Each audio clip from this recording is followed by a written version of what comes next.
राष्ट्रीय राजधानी दिल्ली में कोविड के बढ़ते मामलों के बीच दिल्ली के स्वास्थ्य मंत्री सत्येंद्र जैन ने बुधवार को कहा कि अस्पताल में भर्ती होने वाले मरीजों की संख्या बेहद कम है और कोरोना की स्थिति फिलहाल इतनी गंभीर नहीं है। जैन के अनुसार कोविड-19 के मामलों के लिए अस्पताल में 10,000 बेड फिलहाल रखे हुए हैं, उनमें से 200 ही भर पाए।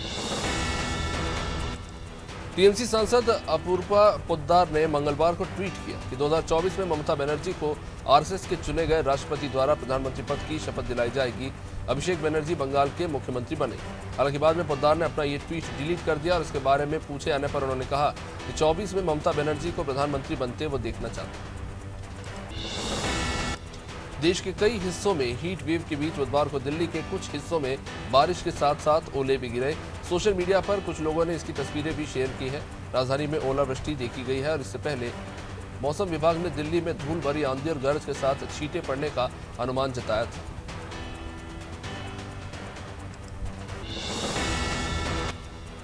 उत्तर प्रदेश के ललितपुर जिले के एक थाने के थाना अध्यक्ष पर 13 साल की लड़की के साथ बलात्कार का आरोप लगा है। ललितपुर एसपी निखिल पाठक ने बताया कि 4 लड़कों ने 22 अप्रैल को नाबालिग का कथित तौर पर बलात्कार किया और जब वो शिकायत लेकर थाने पहुंची तब एसएचओ ने भी उसका बलात्कार किया। एसपी एसएचओ को निलंबित कर चुके हैं। गुजरात के विधायक जिग्नेश मेवाड़ी ने राज्य सरकार से ऊना में दलितों की पिटाई के विरोध में 2016 में हुए आंदोलन के दौरान दलितों पर दर्ज हुए मुकदमे वापस लेने के लिए कहा है और ऐसा नहीं होने पर उन्होंने 1 जून को बंद का आह्वान किया है। उन्होंने कहा कि जैसे पाटीदार आंदोलन संबोधित केस वापस लिए गए थे वैसे ही ये केस भी वापस लिए जाने चाहिए। राजस्थान के मुख्यमंत्री अशोक गहलोत ने बुधवार को कहा कि बीजेपी हाईकमान ने अपने लोगों को हमारी सरकार को बदनाम और अस्थिर करने के निर्देश दिए। उन्होंने कहा कि बीजेपी गरीबों के घरों पर बुलडोजर चलाते हैं। हिंसा ना हो ये सुनिश्चित करने के लिए कार्रवाई होगी। दंगे करने वाले किसी धर्म, पार्टी या जाति के हों उनसे एक जैसा ही व्यवहार होगा। राजस्थान के विभिन्न शहरों में हुई सांप्रदायिक हिंसा के लिए राज्य की पूर्व मुख्यमंत्री वसुंधरा राजे ने कांग्रेस की तुष्टीकरण की संस्कृति को जिम्मेदार बताया। उन्होंने कहा कि करौली और अलवर के बाद सांप्रदायिक तनाव अब मुख्यमंत्री गहलोत के गृहनगर जोधपुर तक पहुंच गया है। ये घटनाएं कांग्रेस राजस्थान सरकार के तुष्टीकरण की संस्कृति का नतीजा है। सुप्रीम कोर्ट ने महाराष्ट्र सरकार को 2 हफ्ते में ब्रह्म मुंबई महानगरपालिका और दूसरे निकायों के लंबित चुनाव की तारीख घोषित करने के आदेश दिए हैं। दरअसल राज्य सरकार ने ओबीसी आरक्षण को मंजूरी मिलने के बाद ही चुनाव करने की बात कही थी, जिस पर कोर्ट ने कहा कि इस आदेश की वैधानिकता पर बाद में सुनवाई होगी। मुंबई की एक अदालत ने हनुमान चालीसा विवाद में गिरफ्तार हुई निर्दलीय सांसद नवनीत राणा और उनके पति और विधायक रवि राणा को जमानत दे दी है। महाराष्ट्र के मुख्यमंत्री उद्धव ठाकरे के आवास मातोश्री के बाहर हनुमान चालीसा का पाठ करने के ऐलान के बाद हुए विवाद में नवनीत और राव को 23 अप्रैल को गिरफ्तार किया गया था।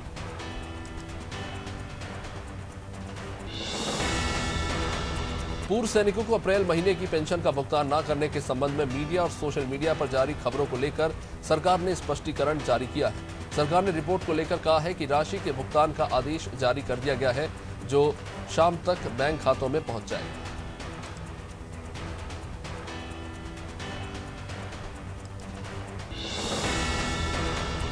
महाराष्ट्र में लाउडस्पीकर विवाद के बीच एमएनएस प्रमुख राज ठाकरे के आवास पर भारी पुलिस बल तैनात किया गया।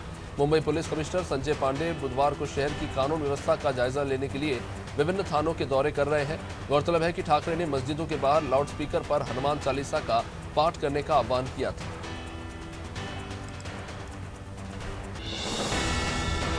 छत्तीसगढ़ के नारायणपुर जिले में पुलिस और नक्सलियों के बीच बुधवार की सुबह मुठभेड़ के दौरान डिस्ट्रिक्ट रिजर्व गार्ड के हेड कांस्टेबल सालिक राम मरकाम शहीद हो गए। बस्तर आईजी सुंदरराज ने बताया कि तुलार गांव गुफा के पास जंगलों में आईटीबीपी और डीआरजी के संयुक्त तलाशी अभियान के दौरान नक्सलियों की पीएलजी कंपनी नंबर 6 से मुठभेड़ हुई थी। मुंबई पुलिस ने बुधवार को लाउडस्पीकर पर हनुमान चालीसा चलाने के लिए 250 से अधिक एमएनएस कार्यकर्ताओं को हिरासत में लिया। पुणे में खालकर हनुमान मंदिर में महाआरती करने के बाद एमएनएस सचिव अजय शिंदे और अन्य 6 को गिरफ्तार किया गया है। राज ठाकरे ने मस्जिदों के बाहर लाउडस्पीकर पर हनुमान चालीसा चलाने का आह्वान किया था।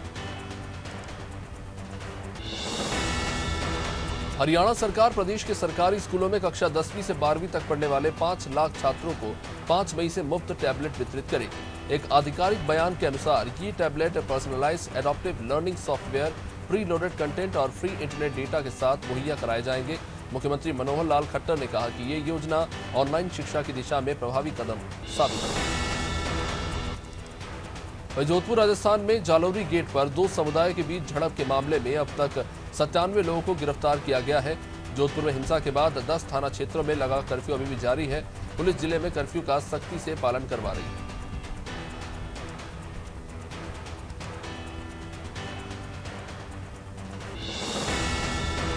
अंतर्राष्ट्रीय संगठन रिपोर्ट्स विदाउट बॉर्डर्स द्वारा जारी वर्ल्ड प्रेस फ्रीडम इंडेक्स 2022 में भारत 8 स्थान लुढ़ककर 180 देशों में 150वें स्थान पर पहुंच गया है। इस सूची में पाकिस्तान 197 और चीन 175वें स्थान पर है, जबकि नॉर्वे पहले स्थान पर है।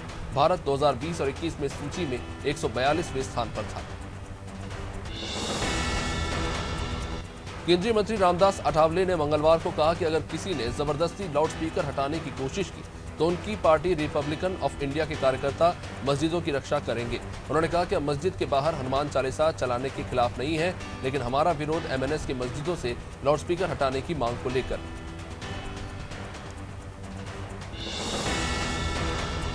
आरबीआई के गवर्नर शक्तिकांत दास ने बताया कि मौद्रिक नीति समिति ने सर्वसम्मति से रेपो रेट को तत्काल प्रभाव से 40 बेसिस पॉइंट बढ़ाकर 4.40% करने का फैसला लिया है। बढ़ती महंगाई और मैक्रो इकोनॉमिक स्थिति के पुनर्मूल्यांकन के बाद आरबीआई ने यह फैसला लिया। इससे पहले अप्रैल में रेपो रेट को लगातार 11वीं बार अपरिवर्तित रखा गया था। आरबीआई द्वारा रेपो रेट में बढ़ोतरी करने के बाद बुधवार को कारोबार के दौरान बीएससी का सेंसेक्स 1400 अंक से गिरकर 55,560 पर, जबकि एनएससी का निफ्टी 400 से अधिक अंक टूटकर 16,629 पर पहुंच गया। रेपो रेट को 40 बेसिस पॉइंट बढ़ाकर 4.40% किया गया। भारतीय जीवन बीमा निगम यानी एलआईसी का आईपीओ इनिशियल पब्लिक ऑफरिंग बुधवार को सब्सक्रिप्शन के लिए खोल दिया गया है और 9 मई को इसको बंद करना होगा। आईपीओ का मूल्य दायरा 902 से 949 प्रति शेयर रखा गया है और इस आईपीओ के जरिए सरकार 20,557 करोड़ जुटाएगी। गौरतलब है कि एलआईसी का आईपीओ भारत का अब तक का सबसे बड़ा आईपीओ होगा। दुनिया के सबसे अमीर शख्स एलन मस्क ने बुधवार को बताया कि सामान्य यूजर्स के लिए ट्विटर हमेशा मुफ्त रहेगा, लेकिन कमर्शियल या सरकारी यूजर्स को कुछ भुगतान करना पड़ सकता है। रिपोर्ट्स के मुताबिक ट्विटर के यूजर्स को एडिट बटन देने की भी योजना है। गौरतलब है कि एलन मस्क ने ट्विटर को $44 अरब में खरीदा।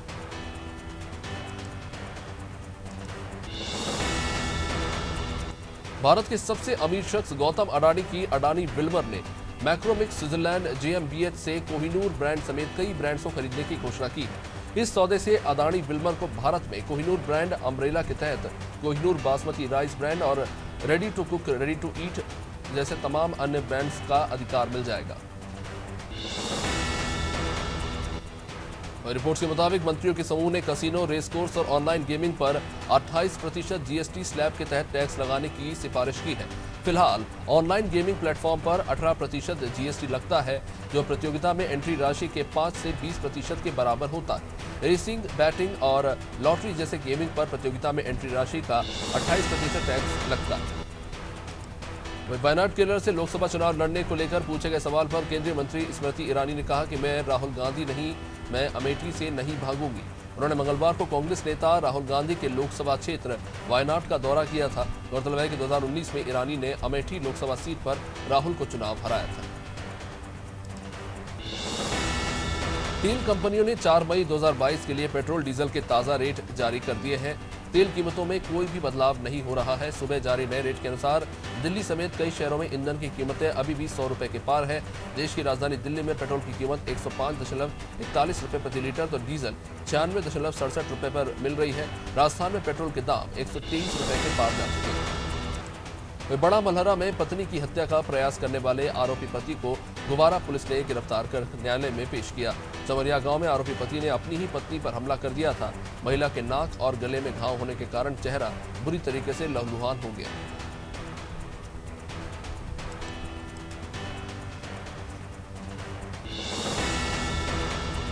समाज में बढ़ते नशे जैसी गंभीर समस्या को जड़ से खत्म करने के लिए हरिद्वार पुलिस और बेटी बचाओ बेटी पढ़ाओ अभियान की ब्रांड एम्बेसडर मनु शिवपुरी द्वारा जागरूकता अभियान चलाया जा रहा है। इस अभियान के तहत हरिद्वार के कनखल स्थित MSD इंटर कॉलेज में छात्र छात्राओं को जागरूक किया गया। हरिद्वार पुलिस के अधिकारियों द्वारा स्कूल के छात्र छात्राओं को नशे के दुष्प्रभावों की जानकारी। हरिद्वार के सिडकुल मैन्युफैक्चरर्स एसोसिएशन उत्तराखंड ने चार धाम यात्रा और पर्यटन सीजन को देखते हुए हरिद्वार पुलिस अधीक्षक यातायात हिमांशु वर्मा को एक बारकोड मशीन 10,400 स्टिकर्स और कार्ट्रिज सौंपी। ये बारकोड स्टिकर चार धाम यात्रा में आने वाले सभी वाहनों पर लगाए जाएंगे, जिससे उनकी स्कैनिंग और सुरक्षा बेहतर होगी। देश में लगातार स्वच्छता में 5वीं बार नंबर 1 शहर इंदौर शहर को देखने के लिए लगातार अन्य राज्यों से लोग स्वच्छता के टिप्स लेने के लिए इंदौर आ रहे हैं। इसी बीच रायपुर का दल 70 पार्षदों और 12 अधिकारियों के साथ इंदौर पहुंचा। सबसे पहले इंदौर के हृदय स्थल राजवाड़े पर पहुंचकर मां देवी अहिल्या को प्रणाम कर शहर की स्वच्छता को लेकर सूक्ष्म निरीक्षण किया। जसपुर में फिर एक बार तेज रफ्तार का कहर देखने को मिला, जहां कोतवाली क्षेत्र के ठाकुर द्वारा चुंगी पर देर रात बाइक सवार युवक के अज्ञात वाहन की चपेट में आने से युवक की मौत हो गई। बताया जा रहा है कि ठाकुर द्वारा निवासी अरुण कुमार जसपुर अपनी रिश्तेदारी में रह चुका युवक शादी समारोह से वापस लौट रहा था, जहां ठाकुर द्वारा चुंगी पर अज्ञात वाहन से उसकी टक्कर हो गई। कुशीनगर अंतर्राज्यीय अवैध गांजा तस्करी गैंग का पर्दाफाश करते हुए पुलिस ने 4 अपराधियों को गिरफ्तार किया है। पुलिस ने मौके से 40 किलो से भी अधिक गांजा बरामद किया है, जिसकी कीमत 8 लाख रुपए बताई जा रही है। साथ ही साथ पुलिस ने कुल 2 स्कॉर्पियो वाहनों को जब्त किया है। बदमाशों के पास से पुलिस ने 50 मोबाइल फोन भी जब्त किए हैं।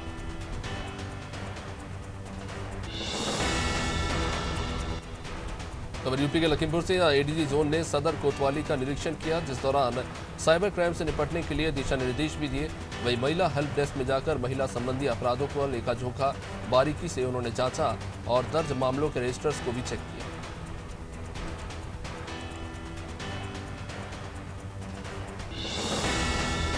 उत्तर प्रदेश में अब लॉबिंग का दौर खत्म हो रहा है। मुख्यमंत्री योगी की सरकार ज्यादा से ज्यादा कार्यों में पारदर्शिता लाने पर जोर दे रही है। कुछ ही दिनों पहले पेंशन व्यवस्था को ऑनलाइन करने के बाद अब हज यात्रा पर सरकार की ओर से भेजे जाने वाले हज सेवकों का चयन विभागीय मंत्री, राज्य मंत्री और हज समिति की उपस्थिति में पूर्ण रूप से पारदर्शी तरीके से किया गया। खरगोन जिले के महेश्वर विधानसभा क्षेत्र के ग्राम पिपलिया बुजुर्ग थाना करही के अंतर्गत आने वाले एक युवक महेंद्र वर्मा लापता था, जो ओमकारेश्वर थाना इलाके में मृत पाया गया। इस मामले में पुलिस ने 24 घंटे शव को रखने के बाद अनुविभागीय अधिकारी के संज्ञान में देने के बाद दफना दिया। हालांकि परिजन ने अब शख्स के हत्या होने की आशंका जताई। मंडला जिले के बीजाडांडी क्षेत्र के अंतर्गत घुंगरी गांव के पास तेज रफ्तार ट्रैक्टर अनियंत्रित होकर पलट गया, जिसमें एक युवक की घटनास्थल पर ही मौत हो गई। हालांकि 3 लोग घायल बताए जा रहे हैं, जिन्हें इलाज के लिए सामुदायिक स्वास्थ्य केंद्र में भर्ती कराया गया है। गंभीर रूप से घायलों को जबलपुर रेफर कर दिया गया है। घटना से गुस्साए परिजनों और ग्रामीणों ने राष्ट्रीय राजमार्ग पर चक्का जाम कर दिया। मनेंद्रगढ़ में पुलिस ने 3 महिला चोरों को गिरफ्तार कर लिया। तीनों महिलाएं बसों में भीड़ भाड़ का फायदा उठाकर चोरी की घटनाओं को अंजाम देती थी। पुलिस ने बस में सफर कर रही महिला सवारी की शिकायत पर कार्रवाई को अंजाम दिया। पुलिस ने तीनों महिलाओं को गिरफ्तार करके न्यायिक रिमांड पर भेज दिया।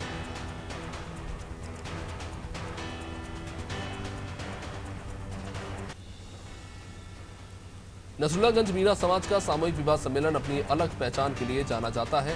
कोरोना काल के 2 साल को छोड़कर मीणा समाज सामूहिक विवाह सम्मेलन 31 वर्षों से निरंतर जारी है। इस बार सामूहिक विवाह सम्मेलन में 11 जोड़ों की शादी कराई गई, जिसमें समिति द्वारा वधु पक्ष से कोई राशि नहीं ली गई।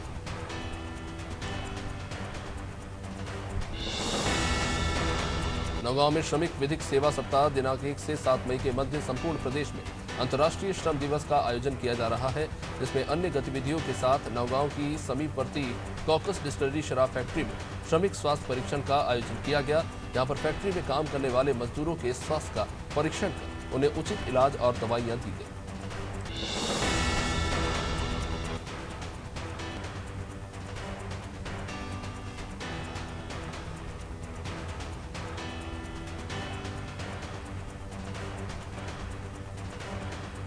औरैया जिले के बिदुना तहसील के बसई गांव में सरकारी अस्पतालों में सप्लाई होने वाली हेवी एंटीबायोटिक और मल्टीविटामिन के साथ अन्य दवाइयों को पकड़ा गया। पीथमपुर के खाटा बिल्लोद चौकी अंतर्गत मेन रोड पर स्थित ज्ञानदूत कियोस्क सेंटर का ताला तोड़कर चोर 15 अप्रैल की रात 1 लाख रुपए लेकर फरार हो गए। घटना कियोस्क में लगे सीसीटीवी कैमरे में कैद हो गई, जिसे पुलिस ने गिरफ्तार कर लिया। आरोपी नितिन ने अपने साथी कोनू के साथ मिलकर चोरी की योजना बनाई थी, इसकी पुलिस अब तलाश कर रही है। औद्योगिक क्षेत्र के सभी थाना परिसर और चौकियों पर तैनात 45 साल से ज्यादा की आयु के सभी पुलिस जवानों का बुधवार को डाक बंगला स्थित सामुदायिक स्वास्थ्य केंद्र में स्वास्थ्य परीक्षण करवाया गया, जिसमें सभी पुलिस जवानों का ब्लड प्रेशर से लेकर ब्लड चेकअप, ईसीजी आदि स्वास्थ्य परीक्षण किया गया।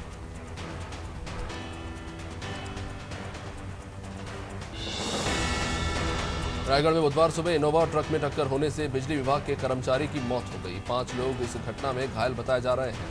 ग्राम रानी सागर हेक्सा प्लांट के पास इनोवा कार ट्रक से जा भिड़ी, जिससे दूल्हा दुल्हन सहित 5 लोग घायल हो गए, जिन्हें जिला अस्पताल में इलाज के लिए भर्ती कराया गया, जिसमें खरसिया नगर पालिका में कार्यरत रेशम मेहर की मौत हो गई।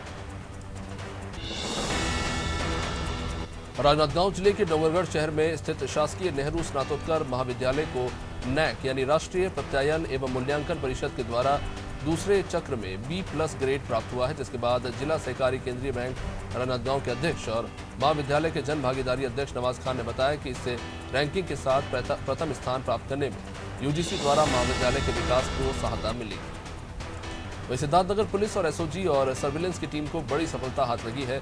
पुलिस ने अपने प्रेमिका के साथ मिलकर चोरी करने वाले 12,000 के इनामी अपराधी को गिरफ्तार किया।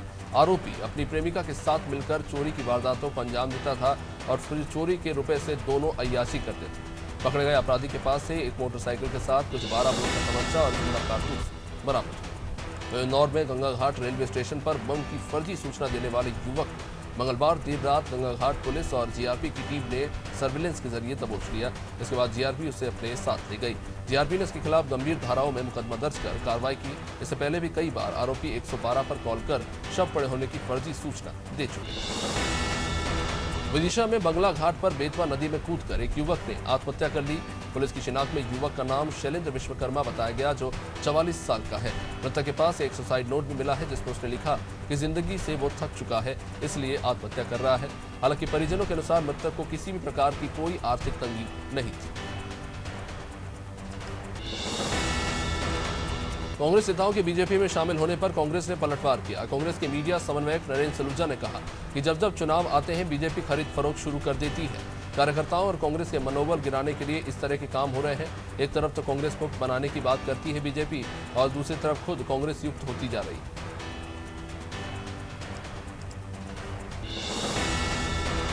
भोपाल में ट्रैफिक नियमों की अनदेखी कर खुद की और दूसरों की जिंदगी से खिलवाड़ करने वाले वाहन चालकों की अब खैर नहीं है। नियमों का उल्लंघन करने वालों के खिलाफ अब चालानी कार्रवाई पॉस मशीन से की जाएगी, जिसके लिए एमपी पुलिस ने 5 बैंकों से एमओयू साइन किया। आपको बता दें कि स्टेट बैंक ऑफ इंडिया के साथ एमओयू साइन किया गया है, जिसके तहत अब नियम तोड़ने वालों को हर्जाना भरना होगा। सिवनी में गौमांस की शक में हुई मॉब लिंचिंग के बाद अब प्रदेश में इस पर वार पलटवार शुरू हो गया है। आतंकवाद विरोधी मोर्चे के राष्ट्रीय अध्यक्ष मनिंदरजीत सिंह बट्टा ने गौमांस को लेकर दिग्विजय सिंह पर हमला बोला। मनिंदर ने कहा कि गौमांस को बेहतर बताने वाले दिग्विजय मुझसे आकर बहस करें। इतना ही नहीं, उन्होंने ये भी लगाया आरोप कि दिग्विजय के भाषण से कांग्रेस की वोट कम हो। उत्तर प्रदेश के ललितपुर में थाने के अंदर रेप पीड़िता का रेप करने के आरोपी पुलिस इंस्पेक्टर सिरोज को प्रयागराज से गिरफ्तार कर लिया गया है। अब इस बीच समाजवादी पार्टी के राष्ट्रीय अध्यक्ष अखिलेश यादव ललितपुर जिला अस्पताल पहुंचे और पीड़िता और उसके परिजनों से मुलाकात की। इस दौरान उन्होंने कहा कि योगी की पुलिस निरंकुश हो चुकी है।